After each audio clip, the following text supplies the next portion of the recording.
Maranata familia, y bienvenidos a otra presentación más de nuestro seminario Descubriendo el Apocalipsis. Tu vida nunca será igual.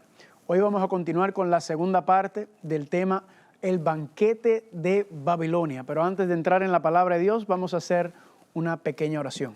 Padre Santo, Padre Gloria, gracias nuevamente por esta oportunidad que nos das de compartir tu palabra, de estudiarla, de profundizar en él, y pedimos que tu Espíritu nos ayude para que podamos cada día aprender y gozarnos y deleitarnos en este estudio, Padre. Que tú nos sigas revelando cuál es tu voluntad para nosotros y que podamos nosotros vivir de acuerdo a esa santa y divina voluntad. Gracias por esta bendición, Padre, y por tu dirección y tu cuidado. Gracias por tu Espíritu Santo que nos dirige en todas las cosas, y gracias porque todo lo recibimos gracias a nuestro Señor Jesucristo. Y todo esto te lo pedimos en el nombre de Jesús.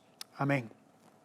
Muy bien, familia, si recuerdan, en el tema anterior estuvimos hablando sobre el banquete de Babilonia, y estuvimos hablando sobre Mateo capítulo 24. Mateo capítulo 24, así que si quieren, por favor, acompáñenme allá, a Mateo capítulo 24, para seguir profundizando en lo que estábamos leyendo, ¿verdad? Mateo capítulo 24, como les mencioné, me gusta llamarlo Apocalipsis capítulo 23, porque es una continuación de la temática apocalíptica. En Mateo 24, por excelencia, Jesucristo nos habla de los eventos finales, de los acontecimientos que van a marcar el fin de este mundo. Y habíamos empezado en Mateo capítulo 24, versículo 35, y dice: el cielo y la tierra pasarán, pero mis palabras no pasarán. Y yo digo amén, ¿verdad? ¿Por qué?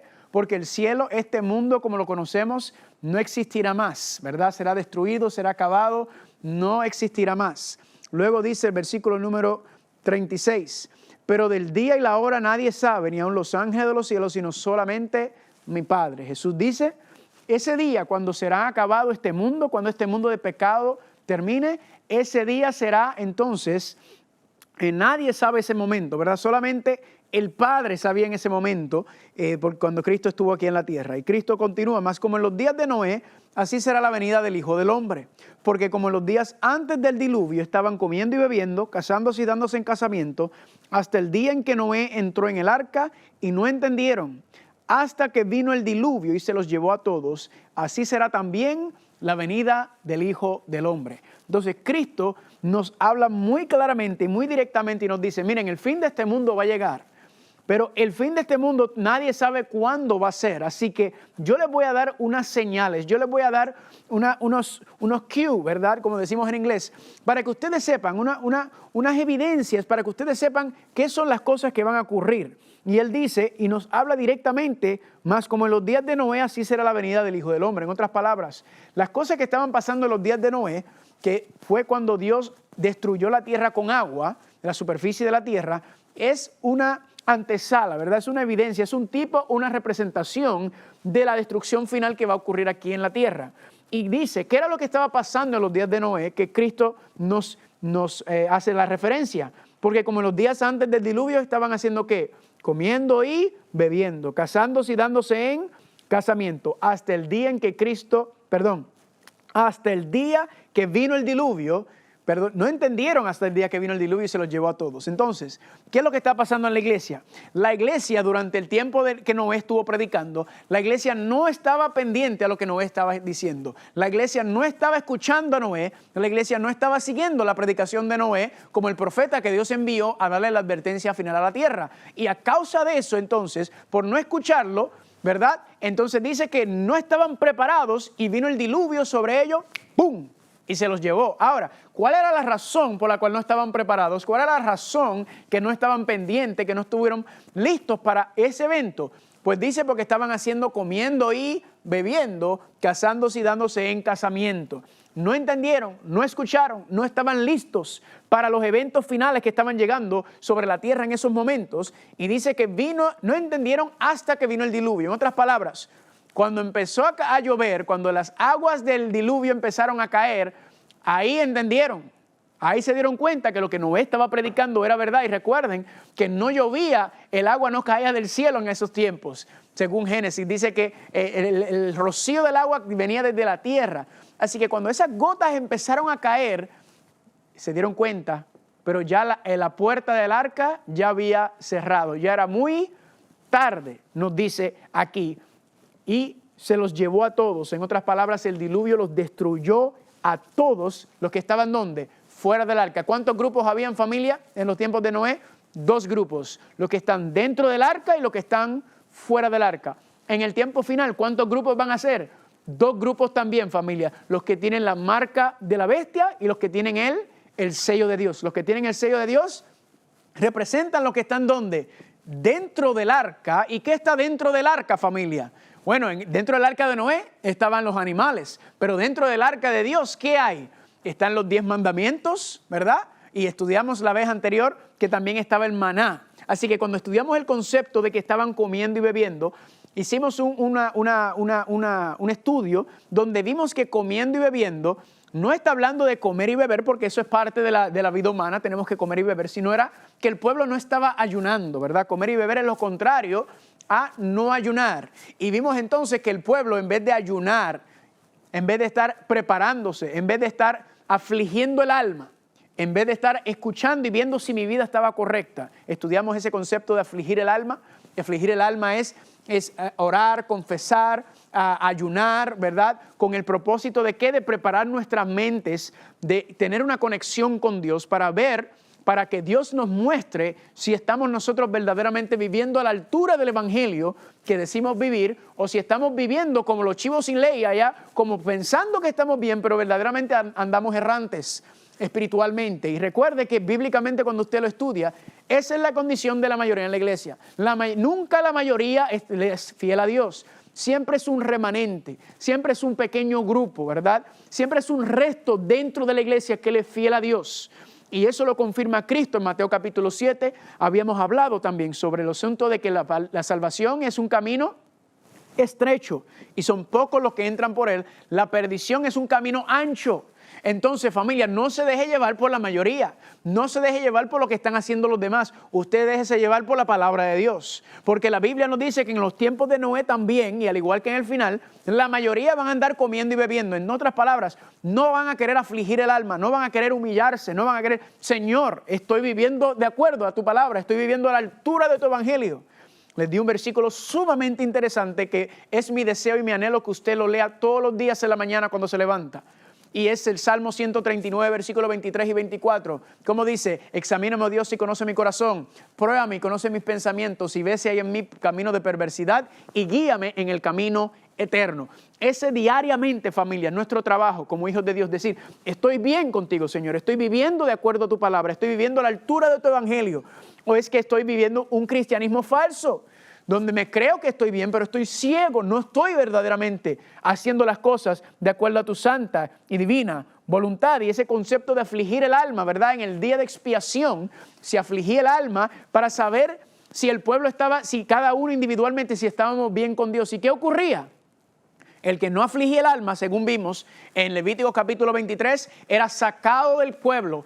Su nombre era borrado del libro y era sacado del campamento. ¿Y qué pasaba si te sacaban fuera del campamento? Ibas a morir, porque Dios era el que le daba maná, Dios era el que le daba agua, Dios era el que le daba protección. Así que al salir ellos, al ser echados del pueblo y ir al desierto, era una sentencia de muerte. Pero familia, ya sabemos que eso fue en el viejo pacto, ¿verdad que sí?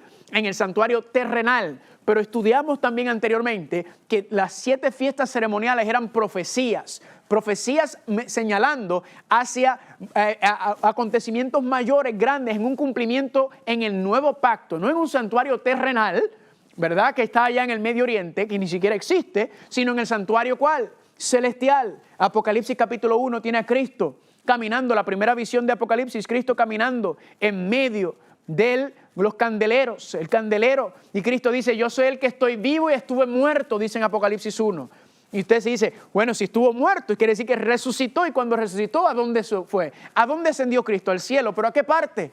Fue, familia, al santuario celestial a empezar su obra ministerial de intercesión de parte por su iglesia, que son los 7 candeleros representados. Entonces vemos que Cristo, familia, intercediendo en el santuario celestial, y vimos que el día de expiación, el cumplimiento profético, habíamos estudiado, ocurrió en el año 1844, cuando Cristo pasó del lugar santo al lugar santísimo. Ahora la pregunta es, que nos hicimos, ¿significa entonces que si el pueblo afligía el alma en el día de expiación, en ese sagrado día, el día más santo del calendario hebreo, significa que entonces el pueblo de Dios, ¿qué debe estar haciendo ahora que Cristo ha entrado en el día de expiación?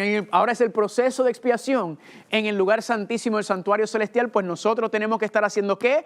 Afligiendo el alma, ¿verdad? La iglesia no está aquí para estar brincando y saltando y danzando y fiestando. Eso vendrá el momento en donde cuando Cristo venga a llevarnos habrá la fiesta. Cristo dice claramente en Apocalipsis 19 que nos van a llevar a la fiesta de las bodas del Cordero. Pero eso no es ahora. Ahora el pueblo de Dios, ¿qué debe estar haciendo? Afligiendo el alma. Cristo ha entrado al lugar santísimo. Cristo ha entrado a hacer su intercesión final, su obra final como nuestro sumo sacerdote. Y el pueblo de Dios entonces es tiempo de saber, ¿estamos bien? Nosotros como remanente de Dios, ¿estamos bien? ¿Estamos haciendo las cosas bien, Señor? ¿Cuál es el llamado que tienes para nosotros? ¿Cuál es el propósito que tienes? Eso también lo estudiaremos más adelante. El propósito y la razón, nuestra identidad profética, nuestro ADN. ¿Cuál es la razón de nosotros estar aquí, familia? Pues tenemos un mensaje que llevar al mundo y como ya hemos estudiado es el mensaje de los 3 ángeles, llevar ese mensaje. Así que vemos entonces que en el lugar santísimo estaba el arca del pacto y dentro del arca del pacto los 10 mandamientos que hemos hablado sobre ellos, los 10 principios divinos, ¿verdad? 10 leyes o principios de santidad que reflejan el carácter de Dios y son principios por el que rige Dios su gobierno universal y el cual nosotros entonces también debemos estar buscando y anhelando vivir en esa santidad. Pero también estaba el maná dentro del arca y el maná vimos entonces que representa el menú divino, el menú celestial, el plan de alimentación que Dios tiene para sus hijos, porque Dios se preocupa, familia, tanto por nuestra vida espiritual, también por nuestra vida física, porque de hecho, usted no puede separarlos, ¿verdad? El aspecto físico, el aspecto mental, el aspecto espiritual, están todos ligados, estamos ligados, somos holísticamente un cuerpo, ¿verdad? Una unión de esos elementos que entre la mente, ¿verdad? Que es por donde trabaja el espíritu y el cuerpo. El cuerpo humano es el vaso por el cual el cerebro, por el cual el ser humano piensa y vive. Y entonces vemos estos conceptos unidos que Dios nos está llamando. ¿Nuevamente a qué? Nos está llamando a regresar en esta experiencia, última experiencia, ¿verdad? Mirando el santuario, el patio, luego el lugar santo, santificación, y luego vemos el lugar santísimo que es la obra final, ¿verdad? Donde vemos que el cristianismo ahora, Dios nos está llamando al próximo nivel, a vivir a una altura más alta, donde ahora está nuestra alimentación. ¿Por qué razón? Dios nos está pidiendo eso, nuevamente familia, porque Dios quiere tener una conexión con nosotros, Dios quiere hablarnos, Dios quiere santificarnos, Dios quiere salvarnos, pero sobre todo también Dios quiere utilizarte a ti para que le lleves el mensaje a otro. Y nosotros a veces cortamos esa conexión, ¿por qué? Pues lamentablemente familia, vemos por las cosas que estamos haciendo, que estamos impidiendo. Estamos dañando nuestro cuerpo y por eso fuimos en Éxodo capítulo 15, versículo 26, cuando el pueblo que llevaba cientos de años en Egipto, Dios los sacó y Dios le dijo, yo soy el Señor su Dios. Si escuchan mi voz y hacen lo que yo considero justo y si cumplen mis leyes y mis mandamientos, no traeré sobre ustedes ninguna de las enfermedades que traje sobre los egipcios. Yo soy el Señor que les devuelvo la salud. Dios anhela devolvernos nuestra salud. Dios quiere y dice, si tú sigues lo que yo digo, si tú sigues mi palabra, si tú sigues mi plan, esas enfermedades que tiene Egipto, y se lo voy a decir de otra manera, esas enfermedades que sufren el resto del mundo, todas estas enfermedades que están azotando la humanidad, ¿verdad? Los problemas número 1 de muerte, por lo menos en Estados Unidos, son las enfermedades cardiovasculares, ¿verdad? Tenemos diabetes, tenemos tantas y tantas enfermedades y la gran mayoría de ellos son producto de nuestra alimentación. Eso está comprobado ya, familia, que si nosotros aprendiéramos, si cambiáramos nuestra alimentación, si fuéramos una alimentación más sana, familia, no solamente tuviéramos una mejor conexión con Dios, sino que también fuéramos más saludables. Y ese es el testimonio que se supone que estemos dando al mundo, mostrándole a ellos lo que es ser diferente. Dios nos dice, ustedes son mi pueblo, son un pueblo santo, diferente. Yo quiero utilizarlos. Yo quiero que la gente vea en ustedes algo diferente. No quiero que vean lo que ven los demás. Ustedes no son como los demás porque ustedes me pertenecen. No sigan las cosas del mundo. Apártanse de la comida de Babilonia. No sigan en lo mismo. Dios nos está llamando a regresar a nuestra alimentación original. Y voy a decir algo que a veces puede sonar un poco fuerte, pero no cuidar la salud es egoísmo. Cuando usted no quiere cuidar su salud, cuando usted no quiere cuidar este templo, que recuerda que habíamos hablado, que este cuerpo que yo tengo ahora no me pertenece a mí, le pertenece a Dios, ¿verdad? Siempre le perteneció a Dios, pero ahora el reconocimiento de un cristiano, es decir, este cuerpo es de Dios y aquí mora el Espíritu Santo. Y ahora este cuerpo es un instrumento de Dios. Dios nos está llamando entonces a cuidar este cuerpo. Usted sabe, la gente cuando compran un carro nuevo, ¿verdad? O compran algo nuevo, eso es ahí brilladito todo el tiempo, eso es ahí pendiente. Nosotros hace poco adquirimos un carro y yo estoy así también, porque yo siento que Dios nos regaló ese carro. Y yo estoy pendiente, me gusta que esté todo bien. Y le hago una pregunta, ¿no debe ser lo mismo con este cuerpo que es el instrumento de Dios? ¿No es este el instrumento que Dios nos ha dado, la herramienta para salir a llevar este evangelio? Entonces, ¿no debemos cuidarlo también? A veces las personas piensan que la salud física no tiene nada que ver con la espiritualidad y están muy equivocados. Bíblicamente la Biblia dice que Dios quiere que prosperemos en todas las cosas en nuestra salud. Porque si yo estoy enfermo, ¿cómo puedo predicar el evangelio? Si yo estoy en una cama, ¿cómo puedo yo ser instrumento y testimonio? Dios quiere usarme a mí, mis pies, mis manos, mi vida. Y si estoy todo el tiempo enfermo por descuidar mi salud, entonces le estoy robando a Dios. No le estoy dando el tiempo que Él quiere que yo salga a hacer el trabajo que hay que hacer, el trabajo misionero que nos toca a cada uno de nosotros, de llevar este evangelio. Y por eso, familia, entendemos que no cuidar la salud es egoísmo y el egoísmo es pecado. Entonces, es un llamado, es decirle al Señor, Señor, ayúdame a cambiar, ayúdame a alimentarme mejor, ayúdame a tomar mejores decisiones. Yo sé que no es fácil, familia. Yo sé que no, es difícil, pero no es imposible. Y todo lo podemos en Cristo que nos fortalece. Y si Dios nos está pidiendo que cambiemos de alimentación es porque Él nos va a ayudar, nos va a dar la fuerza para hacerlo. Y por eso, familia, no quiero tampoco hablar solamente de alimentación, sino también hay 8 leyes básicas que encontramos bíblicamente establecidas para una salud óptima. La primera es la nutrición, ¿verdad? Lo que estamos hablando, la comida es primordialmente y número 1. Pero luego también está el ejercicio, beber agua, tomar luz solar temperantemente. La temperancia aplica a todo en la vida. ¿Qué es la temperancia? Recuerda, la temperancia es no comer las cosas malas o hacer las cosas malas y las cosas buenas hacerlas balanceadamente. Aire puro, descanso y número 8, la confianza en Dios. Eso nosotros lo enseñamos con esos 8 principios básicos que nos ayudan a nosotros a vivir una vida plena y total. Y esto está científicamente comprobado. Las personas que siguen estas leyes de salud, estos principios de salud, estas leyes básicas, llegan a vivir vidas no solamente más largas, pero sobre todo productivas. No solamente estamos buscando cantidad, estamos buscando calidad en las cosas que estamos haciendo. Y por eso, familia, el mensaje de salvación, el mensaje de santificación está ligado con nuestro cuerpo. Y alguna gente inclusive me dicen, pero y el alcohol, ¿verdad? Mucha gente piensa que el alcohol no tiene nada de malo. Y dicen que en la Biblia no hace diferencia. Pues la Biblia sí hace diferencia.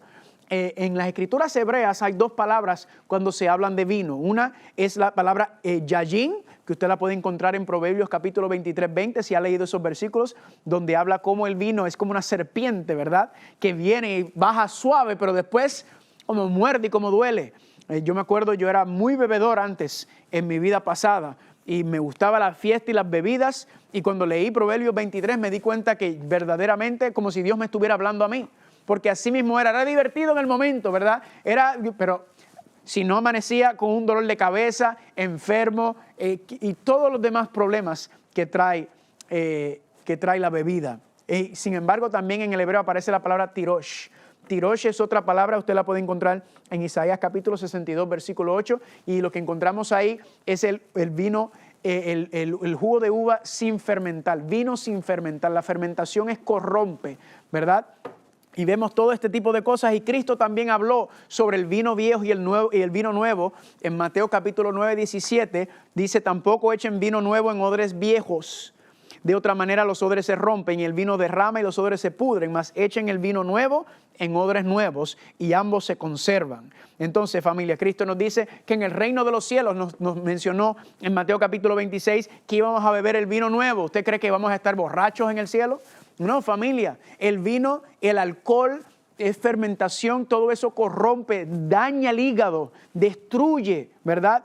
No solamente la salud física, la salud emocional, las facultades de juicio, las decisiones morales, las decisiones motoras. Destruye el alcohol. Y por eso, familia, la causa número 1 de divorcio, la causa número 1 bueno, quizás de divorcio no, porque ahora ya el divorcio es algo tan común, pero anteriormente, ¿verdad? Usted miraba casi todos los problemas sociales que encontrábamos entre el divorcio, el trabajo, todo estaba ligado con el alcohol. Y Cristo no quiere, familia, que estemos destruyéndonos. Si hago una pregunta, cuando usted bebe, ¿tu mente está correctamente? No, yo me acuerdo que no. Yo veía cosas que no estaban ahí, yo escuchaba cosas que no eran y sentía cosas que no eran verdad. Entonces, la Biblia quiere que nosotros vivamos una vida a la altura. Que Cristo convirtió el agua en vino en las bodas. Y yo le digo, ¿usted cree verdaderamente que Cristo tenía la intención de que la gente estuviera borracha? ¿Usted cree que le iba a enseñar a los discípulos a beber? Y la gente dice, no, pero era un poquito de vino. Bueno, si usted no bebe, un poquito de vino es suficiente para que usted empiece a ponerse medio dulzón, ¿verdad? Entonces, así que poquito menos, yo bebía poquito, bebía mucho porque ya el poquito no me hacía daño. Pero con solamente un toquecito ya empieza, ese lóbulo frontal empieza a perder fuerza, que es el protector moralmente que Dios nos dio, y empiezan a levantarse entonces las inhibiciones carnales, ¿verdad? Entonces nosotros como hijos de Dios debemos buscar siempre la pureza, siempre debemos querer estar con la mente limpia, sana. Escúcheme bien, hermano y hermana, el enemigo anda como león rugiente y está buscando todas maneras para derrumbarnos, para tumbarnos, para atacarnos. Entonces, si no tenemos las facultades morales bien levantadas, bien puestas, en alerta todo el tiempo, entonces nos estamos poniendo en terreno del enemigo y eso es lo que el enemigo quiere. Dios no quiere eso.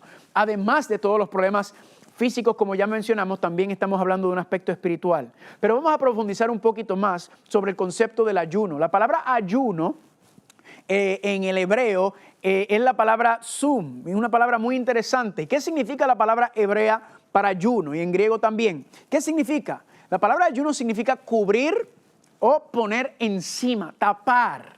En otras palabras, cuando nosotros pensamos en el ayuno, pensamos en la comida y propiamente está relacionado. Porque cuando usted está ayunando, ¿qué usted está haciendo?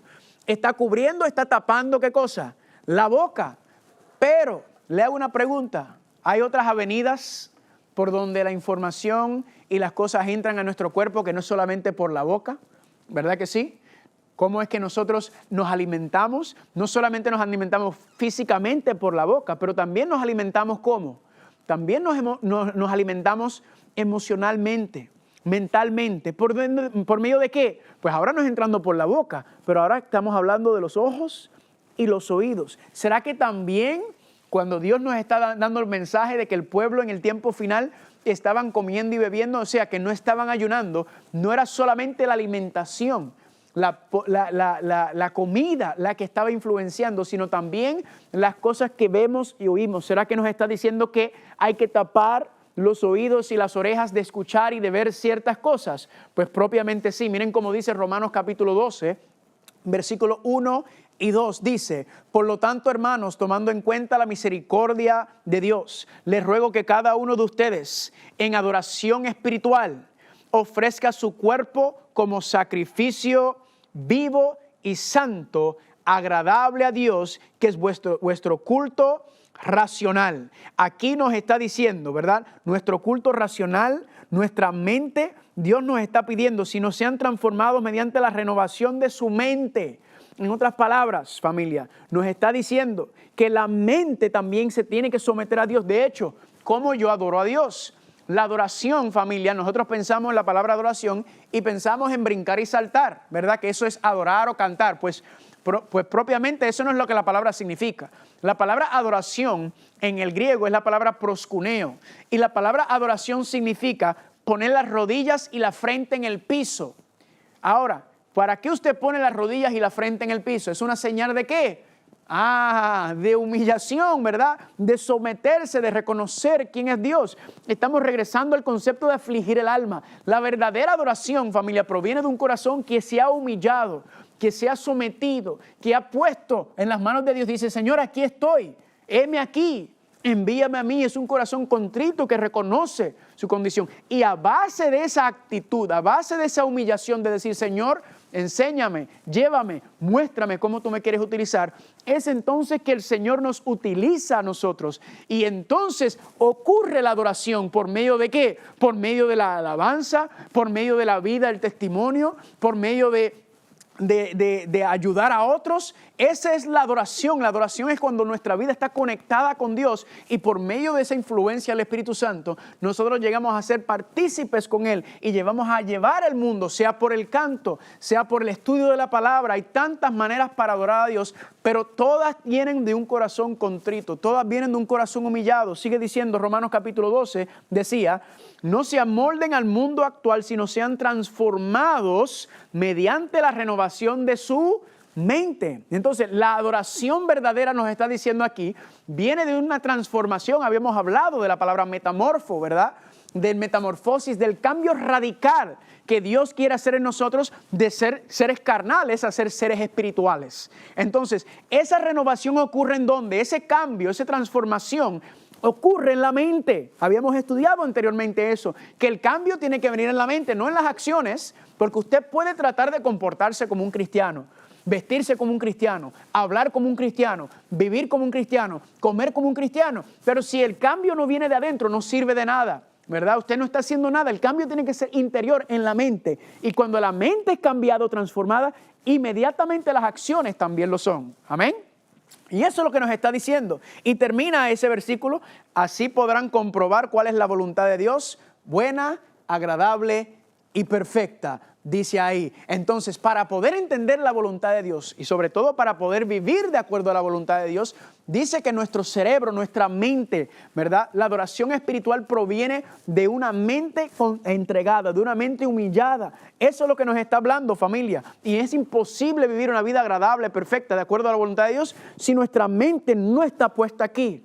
Es importante esto también porque hoy en día vemos que hay mucha gente se deja llevar por las emociones. Ay, porque es que yo me siento así, es que cuando voy me siento. Y no me malentiendan, las emociones no son malas. Dios también nos dio emociones. El problema es cuando usted permite que sus emociones dominen o dirijan sus pensamientos. Y el proceso tiene que ser al revés. No podemos dejar llevarnos por el emocionalismo. No podemos dejar llevarnos porque es que así es como me siento, porque así es como me hacen sentir. No.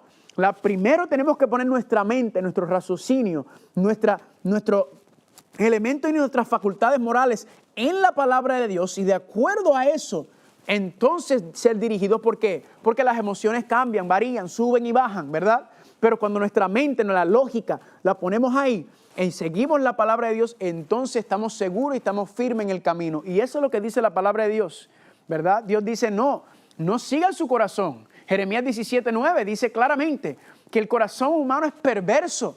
No seguir el corazón humano, sino seguir ¿qué? Sigue mi palabra, dice Dios. Inclina tu oído a mí y sígueme a mí. ¿Por qué? Porque el corazón, me recuerda, nuestra mente es carnal antes de entregarle nuestra vida al Señor. Es carnal y nos vivimos de acuerdo a las facultades carnales. Vivimos de acuerdo a los rudimentos bajos, como dice la palabra de Dios. Le voy a dar un ejemplo, un ejemplo un poco brusco, pero es un ejemplo que yo lo miro así. Por ejemplo, si usted ve, si hay dos perros, ¿verdad? Depende de dónde usted viene en el mundo, le dicen chuchos, le dicen perro, pero en Puerto Rico le decimos perro. Imagínense que hay un perro, una perra que está en celo, y hay un perro. ¿Qué va a hacer el perro cuando ve a la perra que está en celo? El perro no lo va a pensar dos veces, ¿verdad?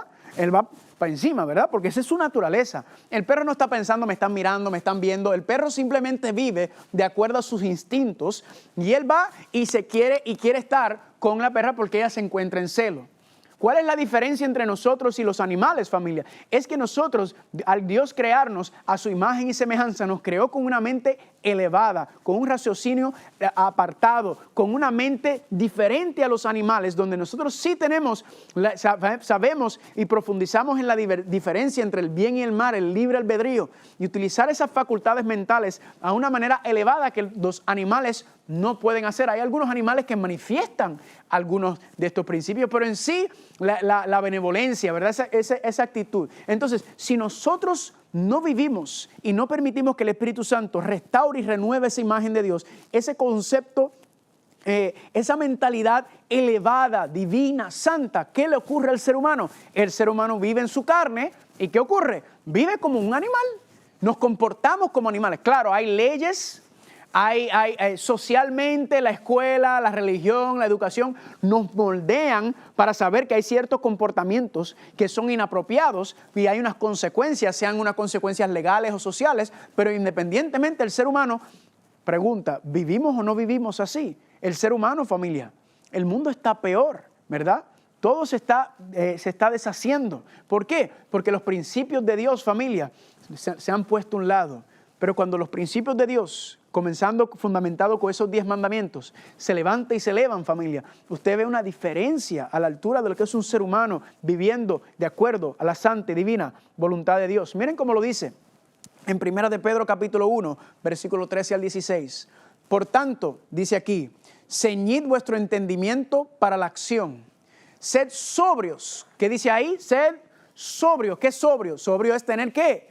La mente limpia, sana, temperante, ¿verdad? Poner vuestra esperanza completamente en la gracia que se os traerá en la revelación de Jesucristo. Pedro está diciendo exactamente lo mismo. Está diciendo que nuestra mente, nuestro entendimiento, ¿verdad? Que ponerla ¿dónde? Ser sobrio, no estar contaminado, no estar borracho, no tener malas influencias, no solamente del alcohol, pero puede ser cualquier cosa, cualquier droga, cualquier sustancia que no permite que pensemos bien, que la analicemos directamente. Eso nos hace daño y nos aparta de poder vivir de acuerdo a la voluntad y la revelación de Jesucristo. Pedro sigue diciendo, sino que así como aquel que os llamó es santo, así también sed vosotros como santos en toda vuestra manera de vivir. Aquí nos está llamando a vivir una vida en santidad, porque escrito está, sed santos porque yo soy santos. Y yo digo, amén, gloria a Dios por eso, familia. ¿Qué nos está diciendo el Evangelio? Que somos llamados a vivir unos principios más altos. No somos llamados a ser como los demás, sino somos llamados, familia, a vivir a la altura del Evangelio de Cristo Jesús. Él es nuestro ejemplo, Él es nuestro modelo y nuestra vida debe ser a similitud de lo que Él hizo. Él nos está mostrando cómo tratar con la gente, cómo hablar con la gente, cómo vivir. Ese debe ser nuestro principio. Pero ¿qué es lo que está haciendo el enemigo? Si la mente es me gusta mirar la mente como un control remoto, ¿verdad? Si usted tiene un control remoto, usted tiene, vamos a suponer que sea un carrito o un helicóptero, ahora tienen muchos artefactos, ¿verdad? Mucha tecnología. El control remoto mueve o controla ese artefacto, ese instrumento. Lo mismo ocurre con la mente. La mente es un control remoto. ¿Y qué es lo que sucede? Que Dios quiere que nosotros pongamos nuestro control remoto, nuestra mente, en sus manos, para Él dirigirnos correctamente, para Él enseñarnos por dónde es correctamente, por medio de su palabra, ¿verdad? Lámpara a mis pies tu palabra y lumbrera en mi camino. Dios por medio de su palabra quiere dirigirnos por la manera correcta que Él sabe, que entiende que es la felicidad propia del ser humano y cómo el ser humano verdaderamente logra alcanzar y vivir a esa altura, a ese gozo que Él nos creó, a ese evangelio que sabe que nos trae felicidad, nos trae paz, nos trae dirección. Pero ¿qué es lo que ocurre? Que el diablo también quiere controlar nuestra mente. Aquí es donde viene el asunto de la aflicción del alma, ¿verdad? Del ayuno, de tapar los ojos y las orejas a cosas que no debemos. Miren lo que dice en Hechos capítulo 5, versículo 3. Y dijo Pedro, Ananías, ¿por qué llenó Satanás tu corazón para que mintiese al Espíritu Santo? ¿Por qué pusiste esto en tu corazón o en tu mente? Pedro le dice entonces a Ananías que llenó su corazón a nivel donde le mintió a Dios, al Espíritu Santo, y dice, ¿por qué pusiste esto en tu corazón? Ahora le hago una pregunta, ¿cómo es que el enemigo llena nuestro corazón? ¿Cómo es que el enemigo trata de llenar nuestra mente? Pues familia, hay muchas maneras en cuales el enemigo quiere hacerlo hoy en día, pero una de las herramientas más poderosas que tiene el enemigo es la televisión, ¿verdad que sí?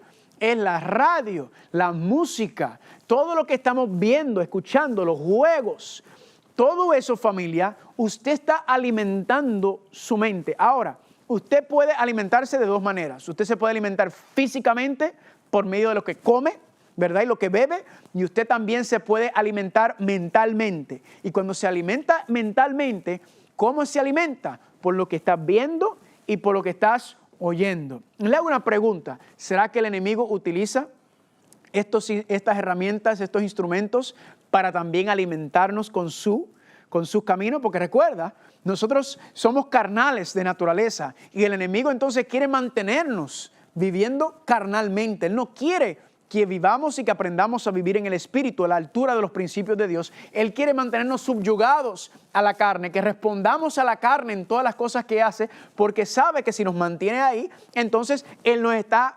controlando. Le hago una pregunta: ¿qué vemos en la televisión hoy en día? ¿Qué vemos en las películas? ¿Qué escuchamos en la música? ¿Qué vemos en los juegos? Todas las cosas que están viendo, el diablo está 24/7 constantemente bombardeando nuestros 5 sentidos para mantenernos desequilibrados mentalmente, emocionalmente, para poder controlarnos y dirigirnos. Pues familia, cuando yo veo películas, cuando yo veo la televisión, cuando yo veo las novelas y las series y todo eso, yo lo que veo es que violencia, venganza, promiscuidad, sexualidad, espiritismo, ¿verdad que sí? Eso es lo que te vende. Ahora, no me malentiendan, hay programas decentes, pero se pueden escoger, se pueden sacar con la mano y te sobran los dedos, ¿verdad que sí? La mayoría de los programas, los más famosos, los que más venden, los que más promocionan, tienen de alguna manera esto que les mencioné. Hay otras cosas también. Nos preguntamos, ¿por qué tenemos una sociedad tan promiscua? ¿Por qué hay tanta sexualidad? Pues familia, porque eso es lo que se ve en la televisión. Y eso es lo que estamos entrando en nuestro cerebro. Si estamos nosotros viendo estas cosas constantemente, nuestro cerebro está tomando toda esta información, este contenido violento, de venganza, de sexualidad, espiritismo, todas estas cosas. ¿Qué es lo que va a pasar? Pues se va a manifestar, porque todo lo que entra tiene que salir. Noten lo que dice Proverbios 23:7. Esto es un principio de la psicología, pero es un principio divino. Porque cuál es su pensamiento en su corazón, tal es él. La Biblia dice claramente que según tú piensas, es según tú eres, según tú actúas, regresando al concepto del carácter.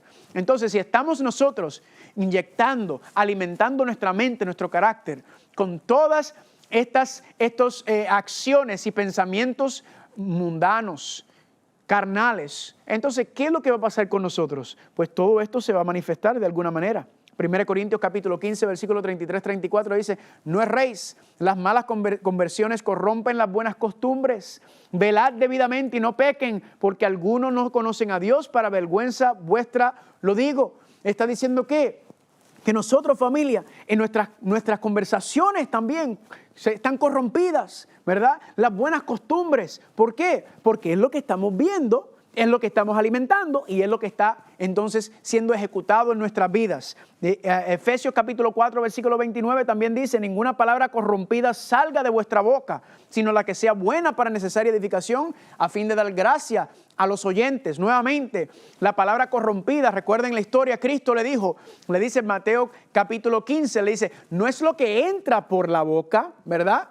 Hablando estaban tratando de agarrar a sus discípulos sobre lavar las manos, y ellos trataron entonces de imponer y decir: tus discípulos no lavan las manos. Y la creencia en esos tiempos, según la tradición de los ancianos, era que si usted no se lavaba las manos antes de comer, lo que tú comías entonces era considerado inmundo. Y Cristo le dijo: mira, usted está más pendiente al asunto de lavarse las manos, no lavarse las manos, le dice en Mateo 15, le dice, y sin embargo no están pendientes de todo lo que está saliendo de la boca, porque lo que corrompe es lo que sale de tu boca. Es una manifestación de lo que está en tu corazón. Los malos pensamientos, la sexualidad, la fornicación, todo esto Cristo le dice, eso es lo que tiene que estar velando, tiene que estar más pendiente a lo que está entrando en tu corazón, porque eso es lo que se está manifestando y por sus frutos los conoceréis. Esto lo vimos claramente manifestado, por ejemplo, este principio en Génesis capítulo 6, versículos 5 y 13, noten lo que dice. Y vio el Señor que la maldad de los hombres era mucha en la tierra y que todo designio de los pensamientos del corazón de ellos era de continuo solamente hacia el mal. Que los pensamientos del corazón eran como continuamente hacia el mal. Y noten lo que sigue diciendo en el versículo 13. Y dijo pues Dios a Noé: he decidido el fin de todo ser, porque la tierra está llena de violencia a causa de ellos, y aquí que yo lo destruiré con la tierra. La misma advertencia nos aplica a nosotros. Dios está diciendo que la tierra está ¿qué? Llena de violencia. ¿Por qué? Porque dice en el versículo 5 que los pensamientos eran de continuo solamente hacia el mal. En otras palabras, la violencia era el resultado, era el síntoma de ¿qué problema? Del problema del pensamiento. Y el problema del pensamiento venía ¿de dónde? De estar permitiendo que el enemigo llene nuestra mente de estos conceptos que son tan comunes en la sociedad. Y nosotros, lo digo con dolor en el corazón, nosotros los cristianos también estamos consumiendo todos estos productos que son productos que alimentan la carne. Y nosotros estamos, entonces, ¿qué estamos haciendo? Tenemos una batalla porque estamos alimentando la carne todo el tiempo. Entonces queremos vidas espirituales, queremos vivir en el espíritu, queremos tener victoria. Pero si estamos alimentando la carne todo el tiempo, ¿cómo es posible? ¿Verdad? Noten, familia, lo que dice en Hebreos capítulo 10, versículo 30. Pues conocemos al que dijo, mía es la venganza, yo daré el pago, dice el Señor. Pregunta, ¿quién le corresponde la venganza? Es a Dios, no es usted y a mí. Pero hemos aprendido ¿qué? A ser vengativos. ¿De dónde aprendemos a ser vengativos, familia? Pues, familia, nuestra naturaleza caída se alimenta cuando estamos viendo programas que son todas llenas de violencia, ¿verdad? Yo me acuerdo, y de venganza, yo me acuerdo, una de mis dos películas favoritas cuando yo, antes de ser cristiano, eran Braveheart y Gladiator, ¿verdad? Dos películas que ganaron Óscares, películas poderosas. Pero cuando usted analiza los principios que enseñan en estas películas, ¿qué están enseñando? Utilizan la violencia como un medio para obtener un fin bueno, ¿verdad? Que mataron a mi esposa, mataron a mis hijos, entonces yo voy a utilizar la violencia.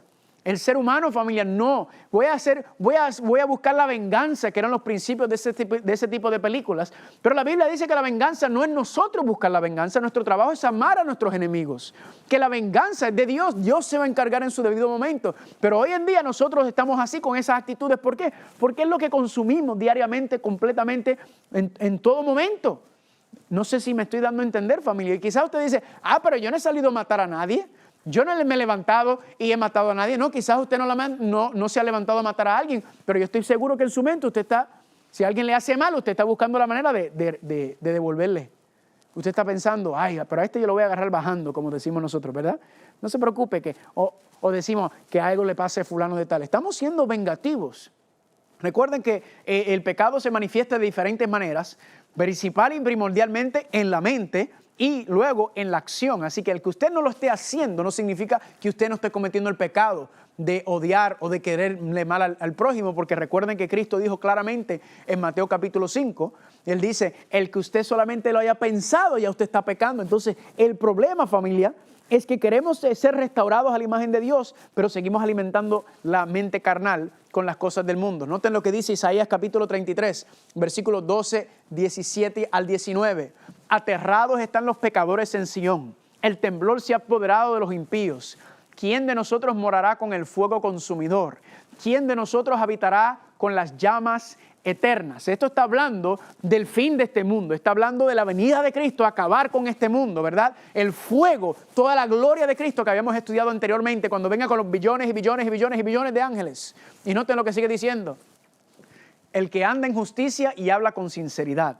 El que rehúsa la ganancia injusta y se sacude las manos para que no retenga soborno. Aquí está la clave. El que se tapa los oídos para no oír de derramamiento de sangre y cierra los ojos para no ver el mal, dice, ese morará en las alturas, sus ojos contemplarán al Rey en su gloria. ¿Quién podrá morar en la presencia de Dios, familia? Dice aquí claramente que aquellos que tienen el corazón limpio, aquellos que no están contaminados, aquellos que han dejado que el Espíritu Santo haga esa renovación, esa restauración. Entonces, si nos dice el profeta Isaías que aquellos que están que se tapan los oídos para no oír de derramamiento de sangre y cierran los ojos para no ver el mal, significa que si usted no se está tapando los oídos ni se está tapando los ojos y está contemplando, está viendo y está ingiriendo toda esta violencia, toda esta venganza, significa que ¿qué está pasando? Que usted no puede tener una mente pura, un corazón limpio para poder ver a Dios. Porque Cristo dice claramente en las aventuranzas en Mateo capítulo 5, dice, porque el de limpio corazón verá a Dios. Bienaventurados aquellos que tienen el corazón limpio. Familia, para que podamos tener el corazón limpio de los deseos carnales, entonces no podemos estar alimentándolo con las cosas del mundo, familia. No podemos seguir. Quiero compartir con ustedes otro versículo poderoso en el Salmo Salmos capítulo 11, vayan conmigo por favor. Quiero que lo leamos juntos para que podamos ver la importancia de esto. A veces no le damos mucha importancia, ¿verdad? Y a veces los muñequitos y la televisión y los programas, ¿verdad? Están todos llenos de violencia. Y hablamos en uno de los primeros temas sobre quién es el superhéroe de tu hijo. ¿Quiénes son los superhéroes de la familia? ¿Es Superman? ¿Es Batman? ¿Quién es? Pues el único superhéroe debe ser Cristo. ¿Por qué?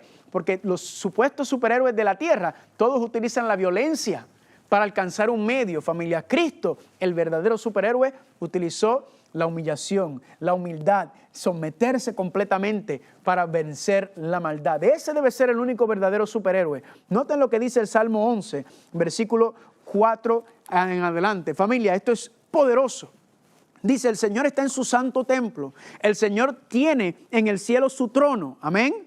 Sus ojos ven, sus párpados examinan a los hijos de los hombres. Desde el santuario Dios está viendo aquí. Y noten lo que dice el versículo 5. El Señor aprueba al justo, pero al malo y al que ama la violencia, su alma los aborrece. Sobre los malos hará llover calamidades, fuego y azufre, viento abrasador será la porción del cáliz de ellos, porque el Señor es justo y ama la justicia. Noten el contraste entre el que ama la justicia, el que ama el bien y el malo. Y dice que son ¿quiénes? Aquellos que aman la violencia. El Señor quiere el hombre que tenga recto, mirará su rostro. Dice la palabra en el Salmos, el hombre recto mirará al Señor, estará enfocándose en el Señor, no en estas cosas. ¿Por qué? Porque esas cosas contaminan. Cuando abrimos los ojos, familia, cuando abrimos nuestras casas a estas cosas, lo que estamos permitiendo es que el enemigo entre dentro de nuestra mente y pueda controlarnos al estar viendo tantas cosas violentas, con sexualidad, con espiritismo, todo esto, familia. Todo esto está corrompiendo la mente humana, está corrompiendo el hogar, está corrompiendo la iglesia, está corrompiendo la sociedad, y por eso vivimos en un mundo. Y esto fue lo que pasó durante los días de Noé. Dice claramente, sus pensamientos eran de continuo solamente hacia el mal, y Cristo nos advierte en Mateo 24 que eso mismo va a ocurrir en el tiempo final. Exactamente lo mismo. Noten lo que dice Éxodo capítulo 23. Versículo 25. La pregunta es, ¿qué es lo que quiere hacer el Señor con nosotros? Dice Éxodo 23, versículo 25. Mas al Señor vuestro Dios servirás. Yo bendeciré tu pan y tus aguas. Y Dios dice, yo quitaré toda enfermedad de medio de ti. Alabado sea su nombre. Dios quiere sanarnos, no solamente físicamente, familia, pero sobre todo mentalmente, emocionalmente. Hoy en día, especialmente en Estados Unidos, la venta de drogas legales es la número uno en el contexto. No las drogas ilegales, las drogas legales. ¿Para qué? Para la depresión, para la ansiedad, para la gente suicidándose. ¿Por qué? Porque estamos enfermos mentalmente, emocionalmente, sea por las experiencias de nuestras vidas, por la crianza o por lo que estamos viendo, lo que estamos viviendo. Todas estas cosas nos están contaminando y Dios quiere limpiarnos, dice. Quiere limpiar nuestras enfermedades mentales, emocionales. Es aprender a confiar en Él, y eso solamente puede ocurrir por medio de la palabra de Dios. ¿Y cuál es el principio divino para cuidar? ¿Verdad? Usted que quizás me está viendo, quizás padeces de depresión, quizás has contemplado suicidarme. Escúchame, yo conozco y entiendo porque yo también estuve ahí, yo también padecía de depresión, yo también contemplé suicidarme, yo también estaba enfermo emocionalmente, mentalmente. Pero ¿qué pasó?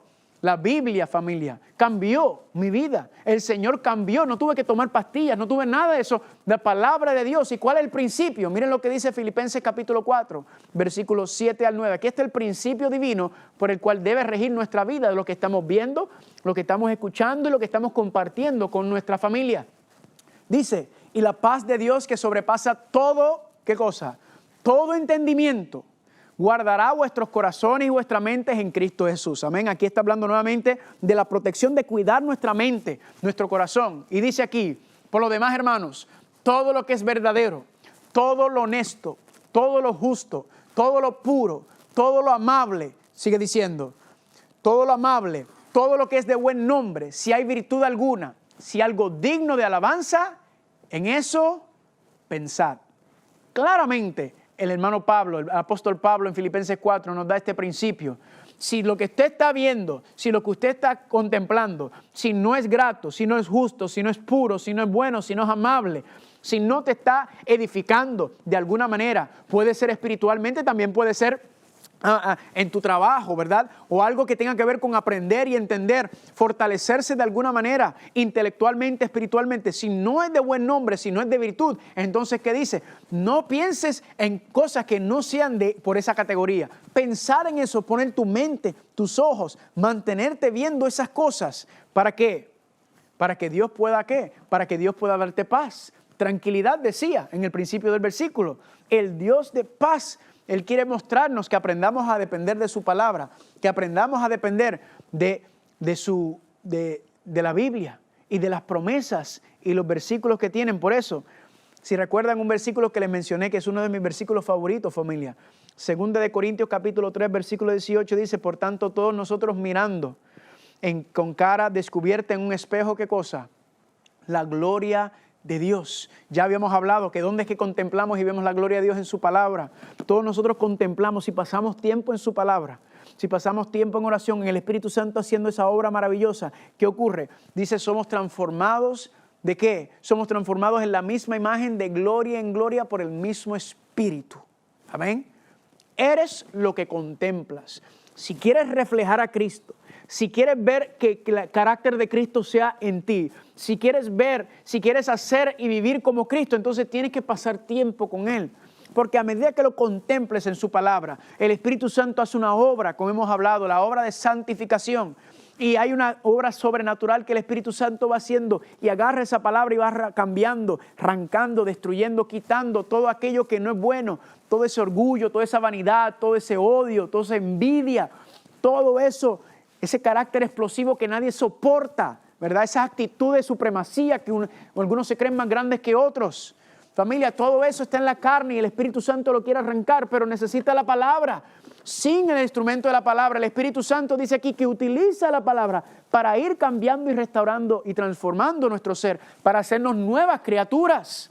Pero si nos pasamos viendo mayormente las cosas del mundo y nos estamos alimentando la carne, entonces ¿cómo va a ser el asunto? Mire, se lo voy a explicar de manera bien sencilla.